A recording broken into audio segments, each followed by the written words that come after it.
បាទសួស្តីបងប្អូនថ្ងៃនេះខ្ញុំមានយន្តថ្មីមួយទៀតដែលយន្តនេះជាយន្តស្នេហ៍មេត្តាមហានិយមបងប្អូនអាចមើលទស្សនាឬក៏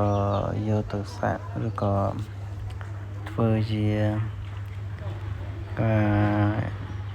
ខ្សែចង្កេះមកជាឡតពាក់ធ្វើជាខ្សែចង្កេះបានដោយសារយន្តនេះយើងអាចប្រើនៅក្នុង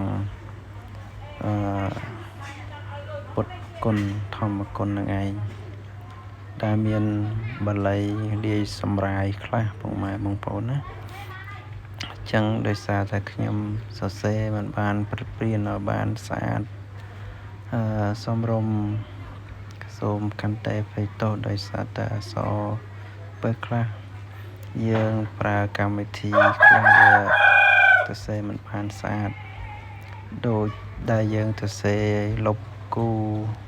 បើយើងទៅសេ direct យករហូតវាអាចមិនសូវស្អាតចឹងក៏សូមខន្តីអភ័យទោសយកនេះយើងប្រើខាងស្នេហ៍មេត្តាមហានិយមឲ្យគេចូលចិត្តអាណិតស្រឡាញ់នៅក្នុងដែរយើងឃើញមានថាពុទ្ធោរួមចិត្តធម្មោរួមចៃសង្ឃោហង្ហៃឲ្យចៃពុទ្ធោនេះនៅក្នុងយន្តហ្នឹងបងប្អូនអាចមើលទៅវាមានលាយសម្រាយខ្លះហ្នឹងហើយសូមជម្រាបលា